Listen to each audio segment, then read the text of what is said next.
ছোটোবেলার পছন্দের সেই তিলের খাজা আজকে বাসায় বানিয়ে নিলাম।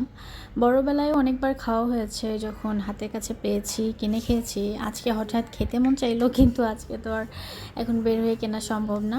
তো বাসায় তিল ছিল, ভাবলাম বাসায় বানিয়ে নিই। 1/2 কাপ তিল আমি ভেজে নিচ্ছি ফ্রাই প্যানে, এবং অল্প আছে এটাকে ভাজতে হবে। একেবারে বেশি জাল দিলে কিন্তু পুড়ে যাবে।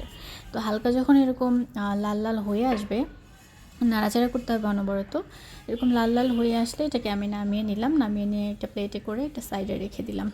এরপরে একটা বাটার পেপার নিয়েছি, মানে এটা হচ্ছে বেকিং পেপার আর কি, সেটার উপরে একটু তেল ব্রাশ করে নিলাম, নিয়ে এটা রেখে দিলাম একটা সাইডে। এরপরে আমি ফ্রাই প্যানে আবারও 1/2 কাপ পরিমাণে চিনি দিলাম, এবং চিনির মধ্যে কোনো পানি দিইনি। এটা এমনি মানে ক্যারামেল হয়ে যাবে।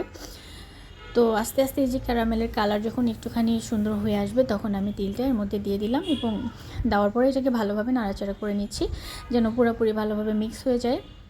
তো এই কাজগুলো আর কি দ্রুত করতে হবে, এখানে মানে সময় নেওয়া যাবে না। তো এটা মিক্স হয়ে গেলে আমি যে বাটার পেপারের উপরে দিয়ে এটাকে স্প্রেড করে দিব।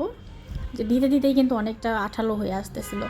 খুবই দ্রুত করতে হবে এই কাজটা, ঠিক যেমন ওই যে কটকটির মতো আর কি।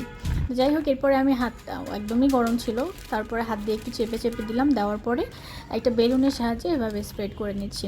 খুব বেশি পাতলাও করব না, আবার খুব বেশি মোটাও করব না, এরকম সাইজের একটু বেলে নিচ্ছি আমি। তো বেলে নেওয়ার পরে কাগজটা যদি না উঠে, টেনশনের কিছু নাই। তো পরে দেখা যাবে যে যখন এটা ঠান্ডা হয়ে যাবে, তখন কাগজটা এমনি এমনি উঠে আসবে। তো আমি এটাকে কেটে নিলাম। কেটে নেওয়ার পরে যে কাগজ লেগেছিলো সেগুলো পরে উঠিয়ে নিয়েছি, এবং এটা হচ্ছে ফাইনাল লুক। খেতে অনেক মজা হয়েছিল। বাসায় কিন্তু আপনারা এভাবে ট্রাই করে দেখতে পারেন, যদিও জানেন অনেকেই।